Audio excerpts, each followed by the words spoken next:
Today's the beginning of the rest of your life, and it can be very frightening. It's a new world out there. It's a mean world out there. And you only live once. So do what you feel passionate about. Take chances. Don't be afraid to fail. There's an old IQ test, was 9 dots, and you had to draw 5 lines with a pencil within these 9 dots without lifting the pencil. The only way to do it was to go outside the box. So don't be afraid to go outside the box. Don't be afraid to think outside the box. Don't be afraid to fail big,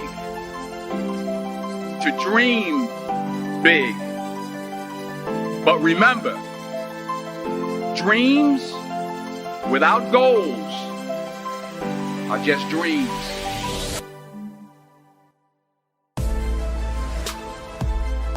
And they ultimately fuel disappointment. So have dreams, but have goals. Life goals, yearly goals, monthly goals, daily goals. I try to give myself a goal every day.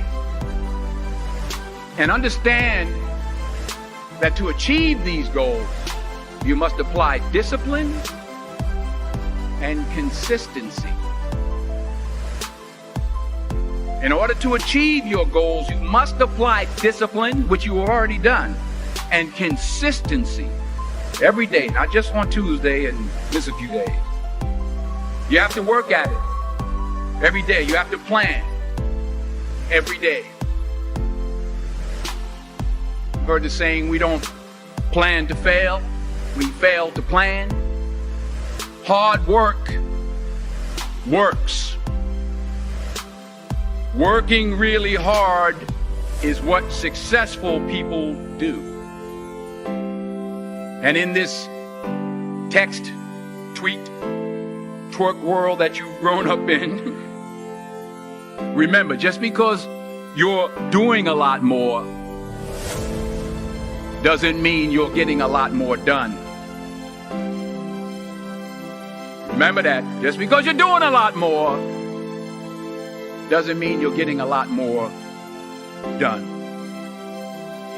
Don't confuse movement with progress. My mother told me, she said, yeah, because you can run in place all the time and never get anywhere. So continue to strive, continue to have goals, continue to progress. I don't care how much money you make, you can't take it with you. The Egyptians tried it. They got robbed. That's all they got. You can't take it with you. And it's not how much you have. It's what you do with what you have. We all have different talents. Some of you will be doctors, some lawyers, some scientists, some educators, some nurses. The most selfish thing you can do in this world is help someone else. Why is it selfish? Because the gratification, the goodness that comes to you, the good feeling that I get from helping others, nothing's better than that. Not jewelry, not big house I have, not the cars, but it's the joy. That's where the joy is, in helping others. That's where the success is. Finally, I pray that you put your slippers way under the bed tonight, so that when you wake up in the morning, you have to get on your knees to reach them. And while you're down there, say thank you for grace. Thank you for mercy. Thank you for understanding. Thank you for wisdom. Thank you for parents. Thank you for love. Thank you for kindness. Thank you for humility. Thank you for peace. Thank you for prosperity. Say thank you in advance for what's already yours.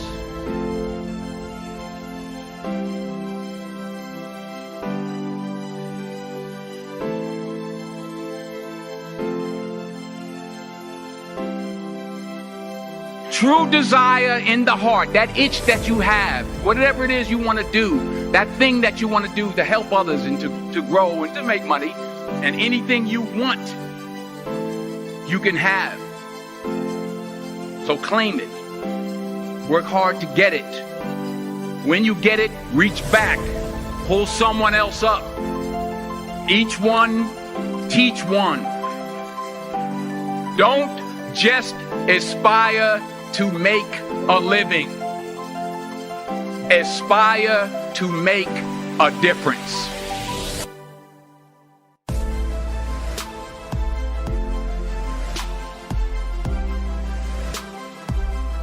I found that nothing in life is worthwhile unless you take risks.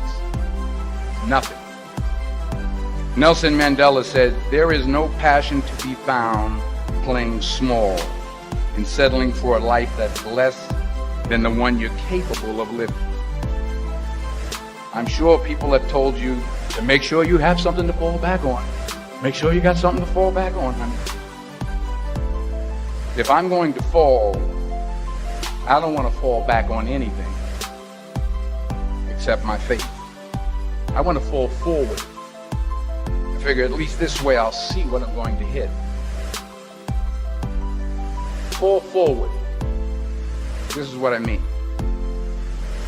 Reggie Jackson struck out 2,600 times in his career, the most in the history of baseball.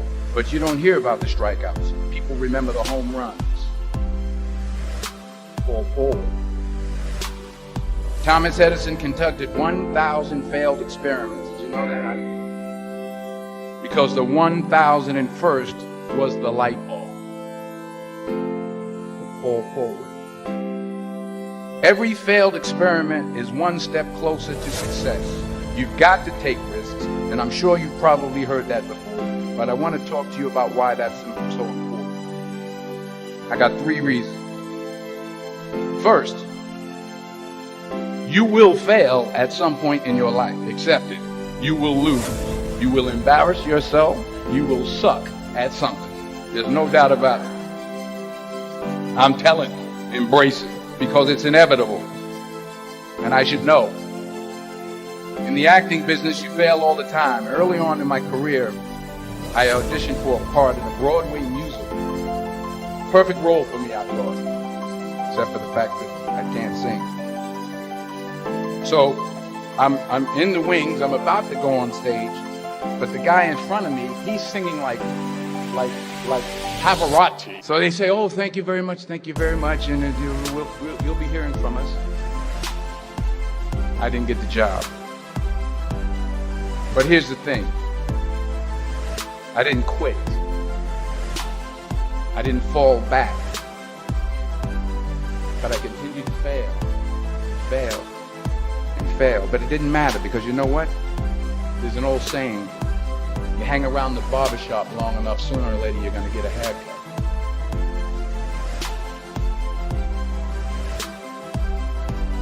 The point is, and I'll pick up the pace, the point is, every graduate here today has the training and the talent to succeed.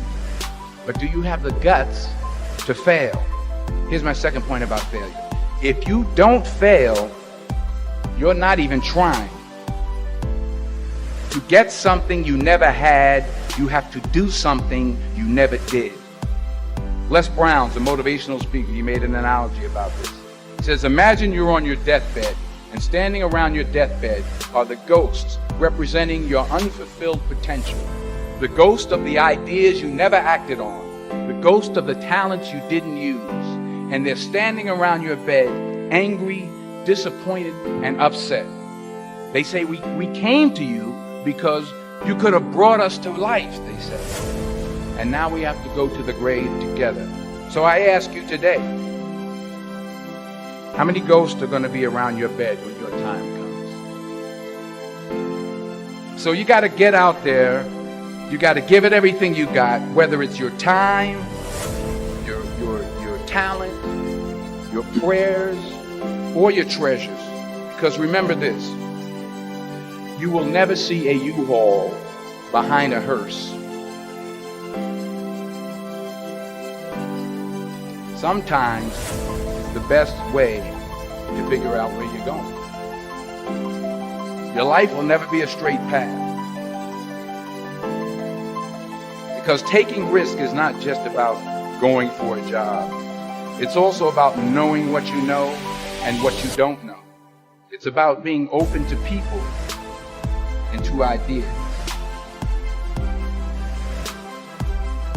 Because the chances you take, the people you meet, the people you love, the faith that you have, that's what's going to define you. Never hold back.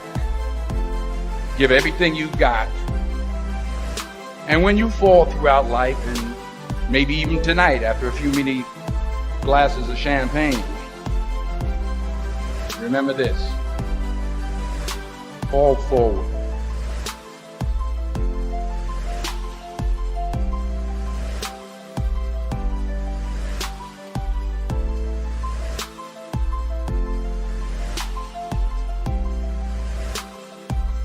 You gotta have care to have passion.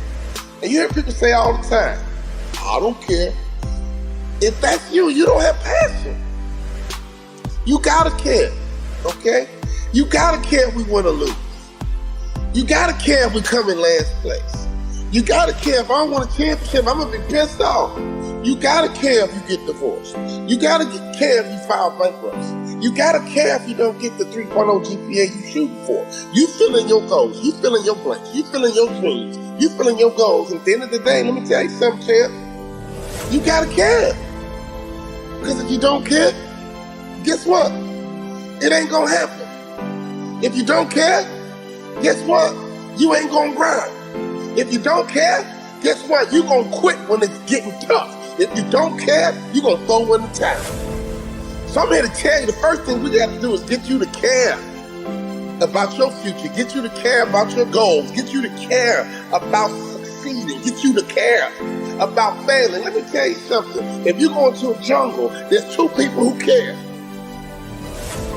That lion, that gazelle. That gazelle wants to live another day, and that lion wants to eat so he can live another day. And let me tell you who's gonna win that battle. The one who cares the most. Because that lion knows if I give all my energy after this gazelle, and if I miss the gazelle, if I don't catch the gazelle, I've exerted all this energy and I don't get to eat, I gotta waste another day to eat, I'm in trouble because I won't have the same strength tomorrow. I won't have the same focus tomorrow. I won't have the same drive tomorrow. I won't have the same energy tomorrow. So I got to care enough that I see this opportunity, I see that gazelle coming by, I gotta get it. But on the other hand, that gazelle is like, man, if I can elude this lion, I can live another day. If I can elude this lion, I can get home to my family. If I can elude this lion, I can get home to my babies. If I can elude this lion, I can get my family out the projects. If I can elude this lion, we can get off welfare. If I can elude this lion, I can get out of bankruptcy. If I can elude this lion just one more day, maybe I can get off drugs. If I can just elude this lion, even in the jungle, the lion and the gazelle, the one who's gonna win is the one who cares the most. And I don't care where you are in. I don't even care what your lot is in life. I don't care where your mama is. I don't care what your daddy is. I don't care what they did. I don't care how they are. I don't care your background. I don't care what house you in. I don't care what neighbor you from. I don't care what side of the track that you on. All I'm telling you right now is that until you care, you can't get to A. Inside your company, who cares the most? Inside your division, who cares the most? Inside your family, who cares the most? We gotta care, man. And if that lion is hungry enough, and if he care enough, he gonna get that gazelle. But if that gazelle is fast enough and elusive enough, that gazelle gonna get away. When you wake up in the morning, every day, you gotta care. And you gotta live your life like you're a lion. You gotta live your life like you are that gazelle. study strategy over the years, and achieve the spirit of the warrior. Today is a victory over yourself of yesterday. Tomorrow is your victory over lesser men. There is a student mentality in all of us that must be tapped into. A student is resilient. A student is disciplined. It is only through discipline that you will experience the freedom of a warrior. A student never surrenders. See, the strategy is the plan. The strategy, the game plan, the plan of action, the recipe, the how must be studied before the first step is taken. I am convinced that so many of us lose because of what we were not willing to study. We must grow a discipline to deliberately investigate what we are getting ready to enter into. We must be calculated as we enter into new seasons, into new relationships. This is the road to becoming a warrior. An experienced, skilled, and calculated soldier. A fighter, a game changer. Somebody who refuses to stay down. This is somebody who is set apart from those who operate in the realm of normalcy.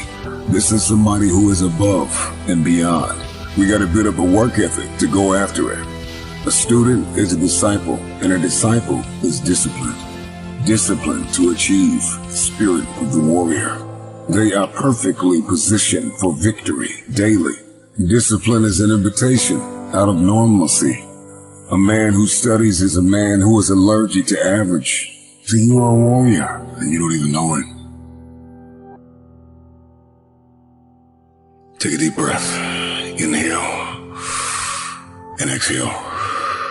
Inhale and exhale. After today, everything is about to change. Because change starts with you. To understand this is to know the difference between men and lions. I can, I will, I must.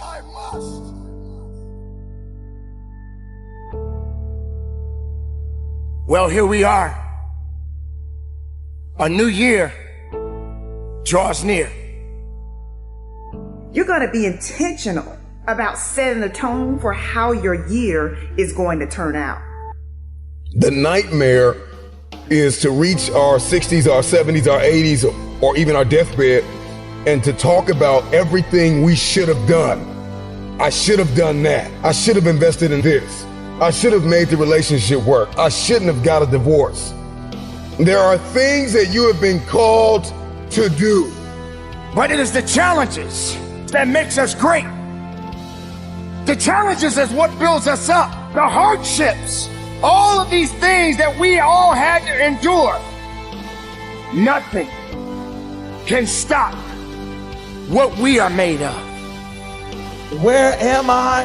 Where am I trying to go? What am I trying to get done? What am I trying to do? I know they say it's January, here we go. New year, new me. You need to say, no, this is a new season. This is a new month. This is a new year. It is a new time for me to find out, where am I going? This is the time to ask yourself, where are you? This chance is all up to you. And you alone. Don't just do enough to get by. Exceed expectations. Over-deliver. And you will find that that same energy that you're putting in is coming back to you. You gotta have a dream, and you have to put it on the calendar, and you have to break it down bit by bit, piece by piece, day by day.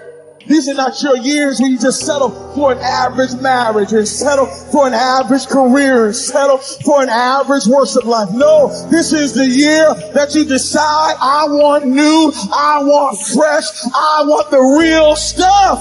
You gotta renew your mind. Yes, we can. We will. We will. We must. We must. Yes, we can. We will. We will. We must.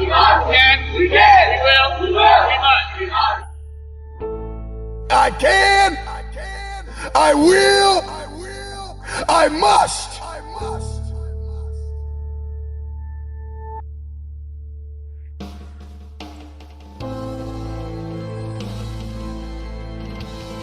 Everybody gets this wrong. I talk to millions of people across 50 countries. It's life's big myth that you can get fit before committing to something challenging. Let me explain. We call it the Spartan paradox. You must first commit to something, and that forces you to do the work. With Spartan, we got 7 million people off the couch by having them put a date on the calendars. It's that simple.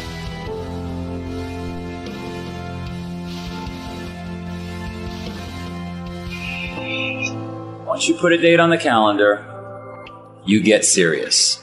You become disciplined. And if you don't, you get your ass kicked. Because that date comes, that event arrives with or without you. Then what? Then you're embarrassed, humiliated, and you want another crack at it. Everyone everywhere, across 45 countries says to me, oh, first I'm going to get in shape. First I'm going to start eating healthy. First I'm going to get my lifestyle intact. No way. All the science, all the data, all of our millions of conversations across all these countries says, bullshit. You're just going to procrastinate. You're not going to do it. You end up talking yourself out of doing the work. New Year's resolutions don't work. Gym memberships don't work. Diets don't work. The only thing that works is a date with something challenging on your calendar.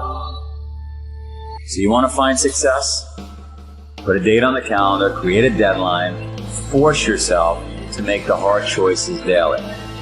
Look, if humans didn't need deadlines, schools wouldn't need professors, right? Construction sites wouldn't need foremen. Teams wouldn't need coaches. Think about it. You want to change? If you're ready, get a date on your calendar. You have to commit. You have to make it real. It's the Spartan paradox. I think I could end it just like that. It's the Spartan paradox. That's it.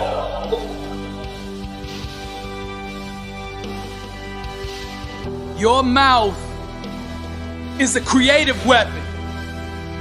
It's not a tool for distributing excuses. The first sign of a loser is an excuse. Champions take full responsibility, good or bad, for their outcomes. Tell the world one time what you're gonna do, and that's it.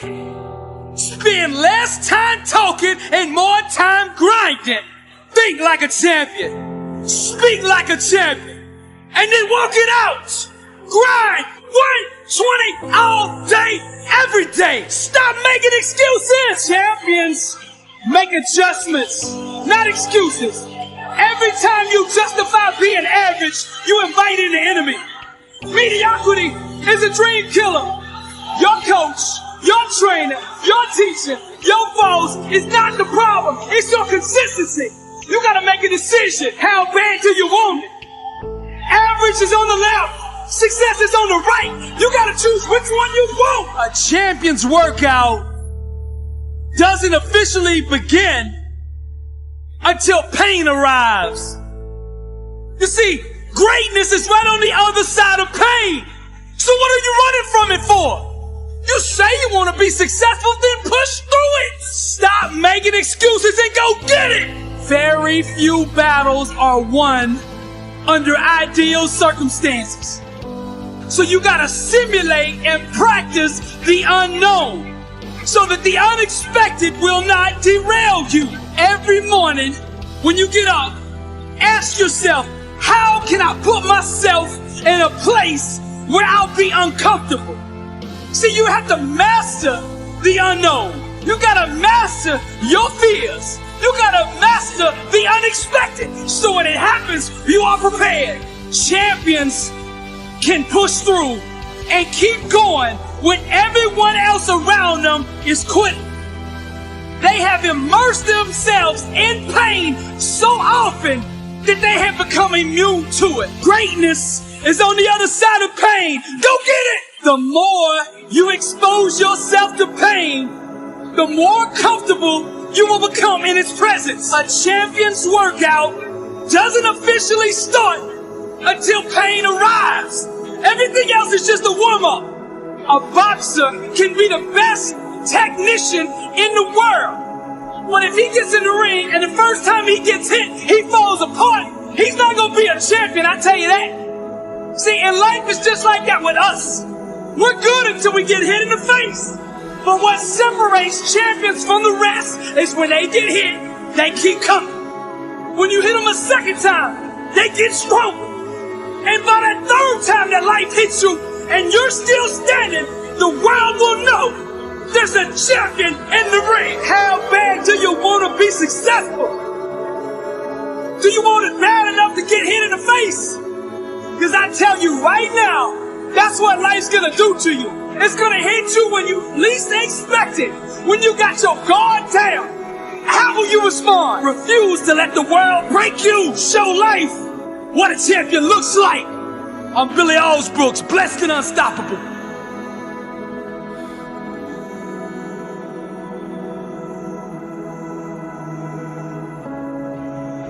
We all have two people. We all have two people. And I'm not saying you're crazy. We have the easy voice. That's that voice that we all love.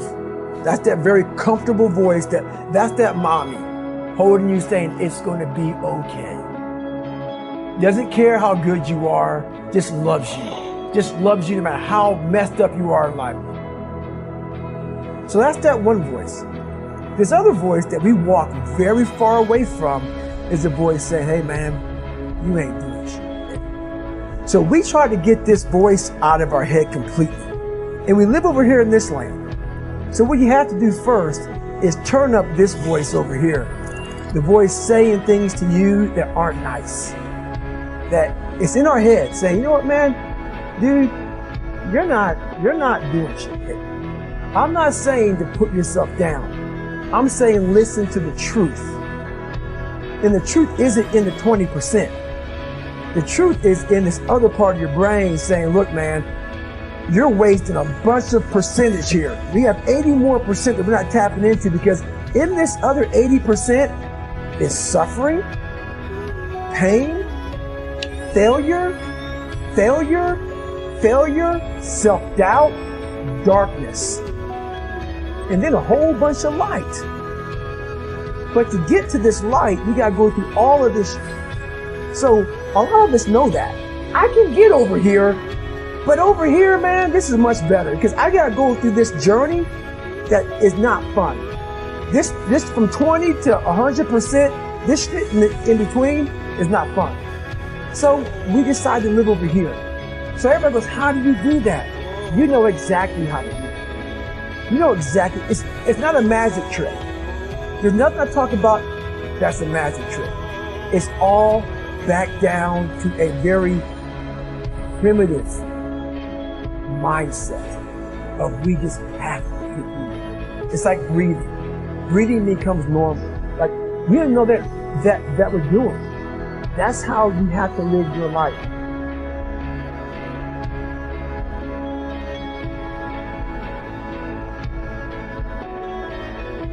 When that alarm clock goes off at 4 or 5 in the morning, your mind says no. You just say, this is what we do. It's what we do now. Because to get to where you want to go, the amount of pain involved, I'm not saying physical, I'm not saying you got to break yourself off. The amount of mental pain of how many times you're going to have to do something that you don't want to do to get to where you want to go. When I was 297 pounds and I was fat as hell trying to be a Navy SEAL, the scariest thing in the world to me, even to this day, was that could have been the rest of my life. I thought then I was trying hard. That's the scariest thing in the world. I thought then, 297 pound working for Ecolab, spraying for cockroaches, making $1,000 a month. I thought that was me at my 100% potential. Come to find out, a few years later, I wasn't anywhere near that. 106 pounds less, graduate Navy SEAL training, went on to do all these other things. Looking back on that, that was me trying hard. That's why people gotta understand, what is in us, we have no idea until we start trying hard. And I mean really trying hard, when you're obsessed with, hey, this is my new norm. My new norm is that, wow, this isn't always fun. It's not always meant to be fun. And that's when you know you're trying hard. So you don't really care. It does not take talent. You don't have to be talented, right? You don't have to be. And what you have to decide in your position in the NCAA, you have to make a decision that nobody in this league in your position will outwork you. I will walk away with stuff I never heard before, books I've never read before, audios I've never seen before, going to conferences that I've never gone, hanging out with people that I've never hung out with before. This is nothing, God. This is just a dessert. There are those of you with phones, and every new phone that comes out, you get it. Every upgrade, you get it. Every piece of software, you get it. You are upgrading your technology, and you've not upgraded yourself. Listen to me closely. When you get to the point where enough is enough, when you get to the point where it hurt real bad, when you get to the point you can't take it no more, when you get to that point, the doors start opening, opportunities start happening. Listen to me very closely. It's our dream. Nobody's going to see it like you do it. It's your dream. Nobody's going to feel it like you feel it. It's your dream. Nobody's going to be as dedicated to it as you are. It's your dream, and they don't have to understand, and they don't have to like it, and they don't have to do it. It doesn't make a difference. It's your dream, and you, my friend, have been given the task to make it happen, and you can't let anything stop you from doing what you were called to do. Many people ask, why do you rise? And I tell them, this is why I rise.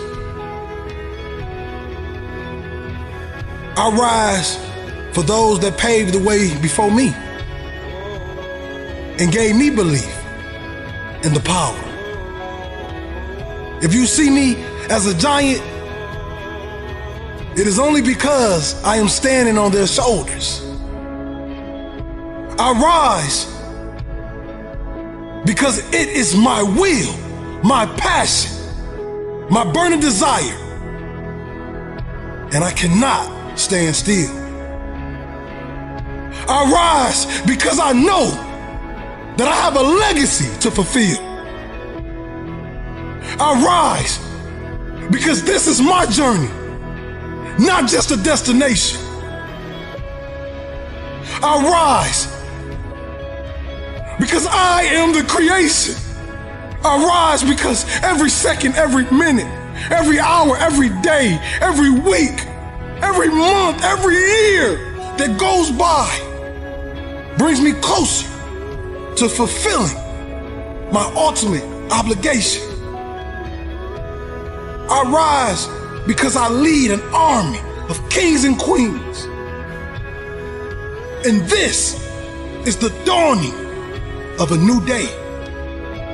I rise because we are many like grains of sand. I rise before I lead. But first, I must pave the way. I rise because if anyone can do it, I know I can. I rise because people like Martin, Malcolm, Marcus Garvey, their life for the struggle. I rise because people like Rosa, Oprah, Harriet, and Coretta stood tall in the face of adversity. I rise because I have a dream. I rise because I will see that dream fulfilled by any means necessary. I rise because I know that none but ourselves can free our minds from mental slavery. This is why I rise. Why do you rise? Yeah, I always wanted to be a commando ever since I was a little kid, and I heard that the SEALs were really tough and that the training was really tough. And then, you know, once you get in, everyone makes a big deal out of buds. But it's in the SEAL teams, it's no big deal. Everyone goes through it. You get cold, you get wet, whatever. You do a bunch of push-ups and pull-ups and dips. Anyone that gets to the SEAL teams and does deployments overseas and has a real career, they're not talking about buds training. It just doesn't mean it.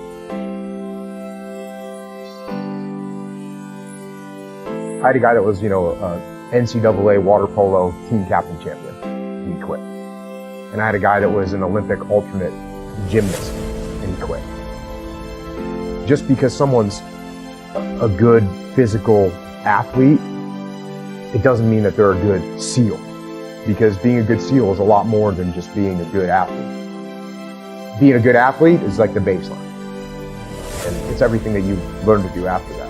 A good leader, a guy that's tactically sound, a guy that makes good decisions, a guy that's good under pressure, a guy that doesn't ever give up on trying to accomplish a mission. Those are the things that make a good SEAL. So you're always learning and growing, and I was always learning until the day I retired. Because it's not a boom, this happened and everything changes. It's a constant addition of skill set and repetition of situations where you become competent at your job. To that same young man that wants to be a SEAL, you know, the guys that want to be like Jocko one day, what do you tell that 20-year-old that sees this thing and says, I want to go do that? Well, first of all, don't try and be like me. Be better than me. Crush me. Make me look like a baby. That's what you do. And don't talk about it. Don't mull it over. Don't plan for it. Just get after it. Get after it. Make it happen. Use your force of will to make it happen. As a human being, the strongest thing you've got is your force of will. So take that force of will and make that happen.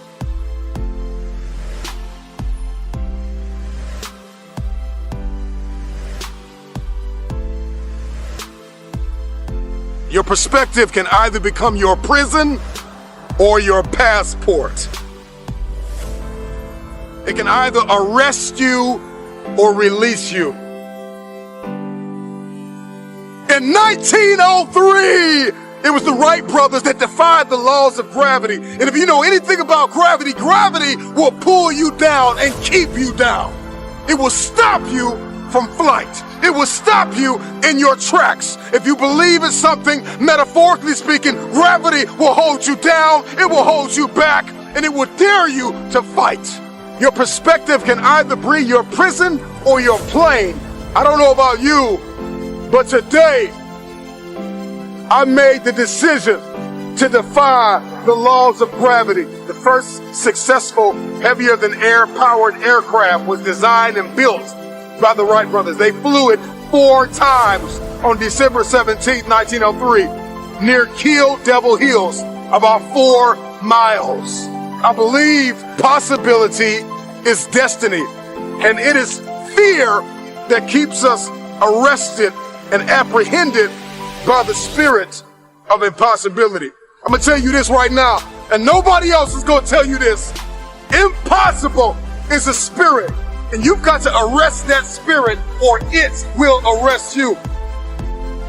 Impossibility is like a soda fountain, the easy way out, the path of least resistance, because to say something is impossible, to give up, to cop out, to fill your cup of carbonated excuses. It tastes good, but it doesn't sit well. as it goes down into your system. To remove the two letters is the grit of existence, the binding faith of hope to your chest and letting your heart beat. You got to rewrite the code. You got to rewrite the script. Calling all reformers. I'm calling all innovators. I'm calling all game changers. I'm calling all world shakers. I'm calling all city shifters. I'm calling everybody that has an inkling of faith in themselves. I'm calling everybody. You will inherit the future.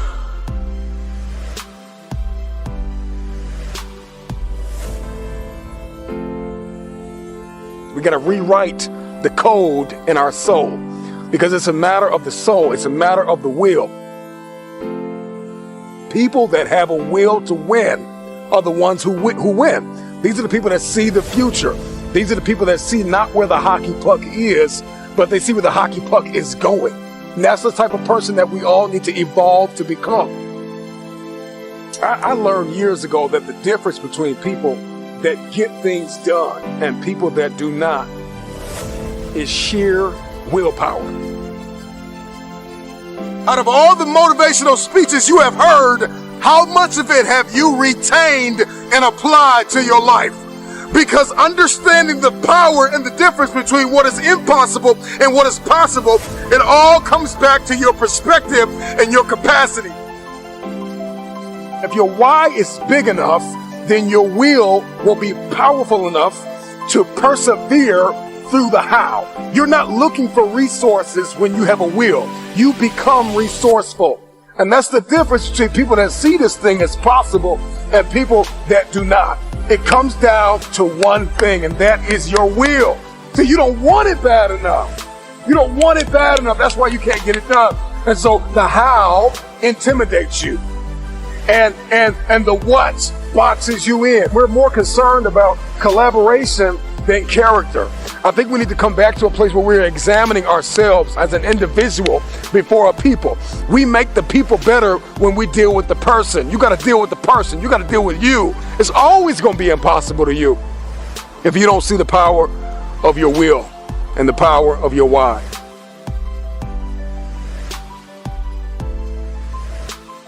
The official definition of self-discipline is the ability to control one's feelings and overcome one's weaknesses. Also, it's the ability to pursue what one thinks is right, despite temptations to abandon it. See, the problem with you is you rarely exercise your self-discipline muscle. You just go with the flow, no backbone whatsoever. And that's perfectly fine until you start whining and complaining about your lack of success. Whining and complaining about your lack of progress. Whining and complaining that you're not gaining any momentum and you can't seem to get ahead in life. See, self-discipline begins with the mastery of your thoughts. If you don't control what you think, you can't control what you do. So don't talk to me about your failures. Don't talk to me about your setbacks. Don't talk to me about the lack of success you are achieving, because I'm that one. I'm that one that will tell you the exact reason why you are failing. You're failing because on a daily basis, you fail to exercise your self-discipline muscle. On a daily basis, you fail to sacrifice. You're failing because on a daily basis, you fail to come up with a plan. On a daily basis, you fail to get uncomfortable. You fail to push past your limits, and you fail to believe in yourself. So this is the moment that you stop renting your problems. This is the moment you stop renting your issues. This is the moment that you stop renting your lack of focus. This is the moment that you stop renting your lack of self-discipline. It's time for you to take ownership. It's time for you to own the fact that you're the reason. It's time for you to own the fact that you're the one that's exercising your lazy muscle. It's time for you to own the fact that you're the one that's exercising your do-nothing muscle. You're the one that's exercising your negative mindset muscle. You're the one that's exercising your no willpower muscle. But that's okay, because so many others, include myself, were once in the exact same place that you are right now. And then we sat down and had a heart-to-heart conversation with ourselves. We self-assessed and took complete ownership for all of the lack of success that we were achieving. Then we made the decision to flip the switch and made the necessary changes to go into the kitchen of our lives and cook up a dish of massive success. And we quickly realized that a key ingredient is self-discipline. See, self-discipline is the bridge between goals and accomplishment. Self-discipline is the magic power that makes you virtually unstoppable. Self-discipline is the center of the universe for success. Self-discipline is doing within while you're doing without. And what that means is when your friends are begging you to go hang out and you say no because you're way too busy grinding hard to put yourself in position to win in your game of life. I love this quote from the late great Zig Ziglar. He says, when you do the things you ought to do, when you ought to do them, the day will come when you can do the things that you want to do, when you want to do them.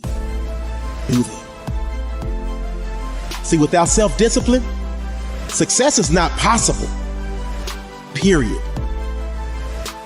So I need you to ask yourself, do you have the strength to say no when so many others say yes? I need you to ask yourself, do you have the strength to keep working when so many of your friends are playing? I need you to ask yourself, do you have the strength to keep going when so many others are stopping? I need you to ask yourself, do you have the strength to keep fighting when so many others are throwing in the towel?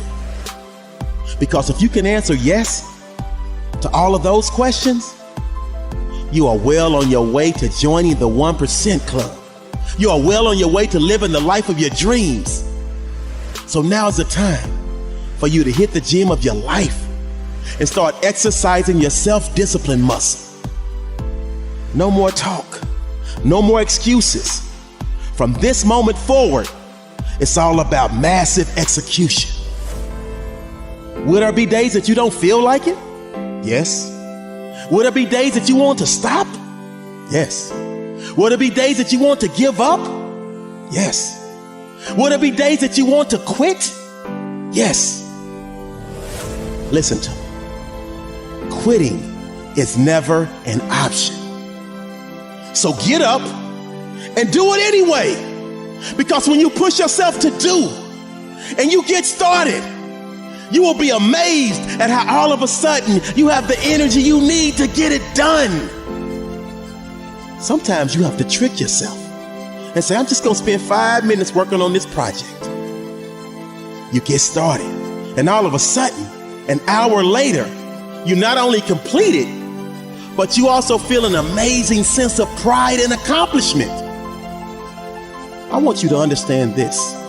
You will not always be motivated to do something.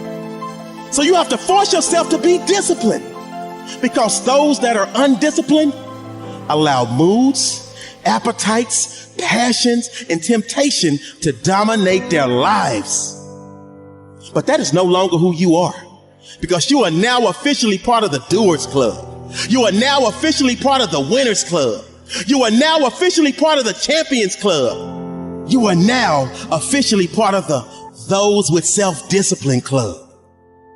Because you now understand that with self-discipline, all things are possible. You now understand that great leaders always have self-discipline. You now understand that great entrepreneurs always have self-discipline. You now understand that great champions always have self-discipline. You now understand that great athletes always have self-discipline, because they understand that self-discipline is about controlling your desires and impulses while staying focused on what needs to get done to achieve your goal. The late, great Kobe Bryant said, I don't understand lazy people. We don't speak the same language. I don't understand you, and I don't want to understand you. See, Kobe understood that at the center of bringing any dream, any goal, or any success into fruition is a little thing we like to call self-discipline. How you will go from below average to average, from average to good, from good to great, and from great to phenomenal. Yes, you, ordinary you. You want to lose that weight. You want to get that six-pack. You want to get that job promotion. You want to graduate from college with a bachelor's, a master's, or a PhD. You want to start that business. You want to make that team. You want to become the best version of yourself. You have to remember, all success starts with self-discipline. It starts with you. Abraham Lincoln said, discipline is choosing between what you want now and what you want most. You only have two options. Suffer the pain of discipline or suffer the pain of regret. The choice is yours. The greatest. Do you believe that? Do you really believe in you? Some people may not have that opportunity to believe in themselves because all their lives, many things has kept them down. The greatest. I am the greatest. The greatest of who you really are. Do you really know who you are? Can you identify yourself? Do you see yourself less or do you see yourself more? Do you ultimately believe in you? Or do you let others control what you are and what they think of you? This is not the time to look down on yourself. This is the time for you to look up, to see the greatest, to see the greatness within you. Your creation has meaning. Something great brought you here. There was a purpose, and there's a purpose now. And that purpose is great because you exist in it. Greatness is within you. Greatness is a part of you. But to be great, you got to believe in it. Since the day you were born, greatness was already there. When you had those hard times, greatness was already there. When nobody thought that you had what it took, greatness existed. Hold on to that greatness. Believe in that greatness and give it everything you have within yourself. You just want to step out of it, to step out of the whole race, the whole business. The monstrosity of being alive overwhelms you. If you have depression, if you have anxiety, if you have post-traumatic stress disorder, if you have any kind of mental health condition, this is not something to ignore. Depression, frustration, anxiety, pain, disillusion. It's just a natural part of the process of becoming a stronger version of yourself. The thing that keeps one living is a sense of future. That there will be a tomorrow, and tomorrow I've got to do this, and then the day after I've got to do that. Get started. And I'm going to tell you right now, it won't be easy. It will be hard because life is hard. That's what life is. With depression, one of the most important things you could realize is that you're not alone. I've been places and someone has said, well, you lost an arm and a leg, so you have a right to be depressed. And I stopped them. I was like, depression is real. No matter what you're going through right now, doesn't mean that it's not going to end. I think too often we think about the stresses that we're dealt with right now, and we think that there's no light at the end of the tunnel. All that you can see is darkness, and everything that you try to do just kicks you right back in the face, and you just can't seem to get yourself up. You don't even have to go through something traumatic. Some are caused by, something traumatic. Some can be a chemical imbalance in the brain. There is light at the end of the tunnel. Life is hard. Life is challenging. There are ups and downs. And these challenges that you face, they're gonna do their best to take you down. Do not let them. Of course you have to work. Of course you have to show up. Your team needs you. Life needs you. Your family needs you. Life is for the living. Depression is not only normal, it's essential, and be grateful for it because it allows you to reorder yourself at a higher level. I speak what's on my heart. And I gave my speech, and as I was closing, I kind of mentioned some depression. Because I was coming out of the winter months, and it hit me again this past winter, and I went and saw the doctor, and so it was on my mind, and it came up. And as I was saying, I thought, this generation of people probably aren't connecting to what I'm saying. When I walked off the stage, and they lined up, the amount of people that thanked me for talking about mental health. And here I was, I thought they didn't want to hear. I thought I was stepping out of line. No, it needs to be talked about because it's not just this generation. It's people are realizing more and more that it's an issue. And the more we talk about it, the easier it is for people to be honest with themselves and get the help they need. Line up those problems and confront them. Face them. Fight them. Do not let them bring you down. Do not personally identify with your depression. See it as you see winter, and winter always leads to spring and summer again. See it as you see nighttime. Nighttime becomes daytime again.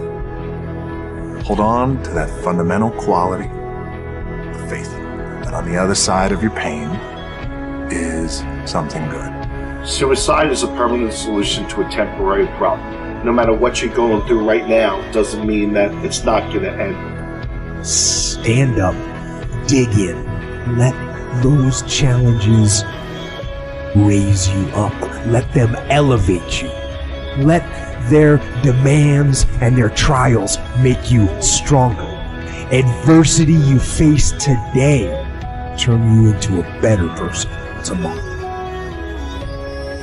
You are worth more than diamonds. All the diamonds in the world, you are so precious. Every single one of your hearts, you can do something.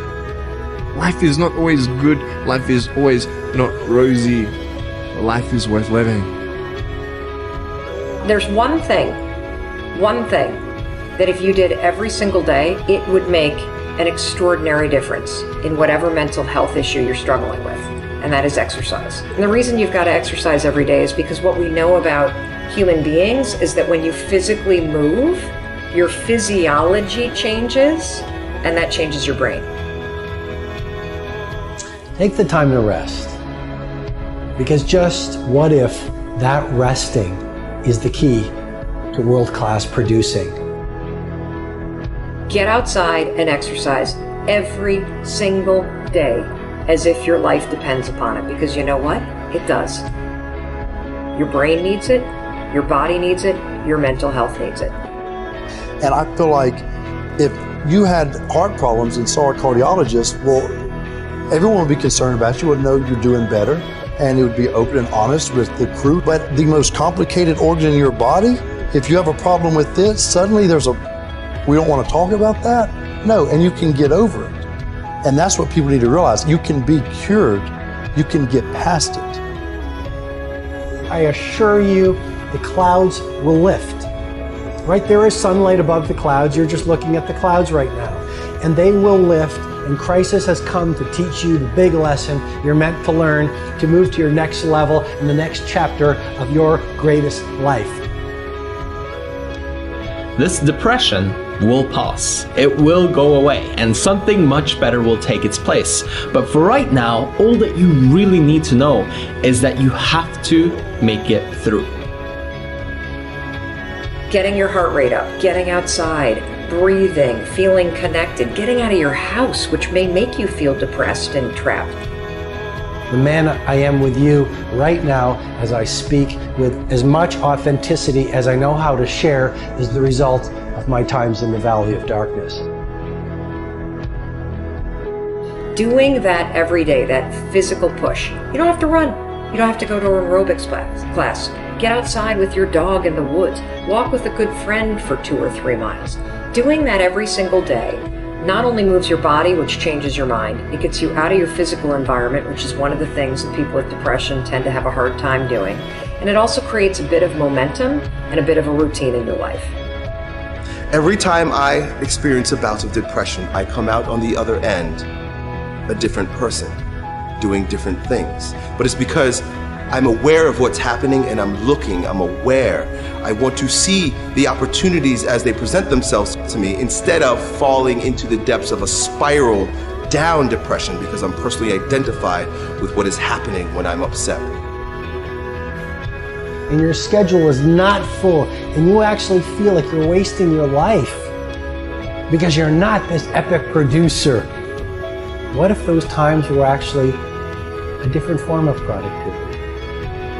What if those times were actually being productive in a different way, where you're actually producing not in the world, but producing within yourself, producing strength, producing new insights, producing new ideas, producing new capabilities, producing new energies, producing new emotions, shifting from fear to love, because when you go through difficult times, what do you really do if you feel your fear and your pain? You release it. It's out of your system. And you grow in love and bravery and strength. What does that do to your craft? What does that do to your power? What does that do to your bravery? What does that do to the light that you bring into the world? You become this incredible force that is undefeatable.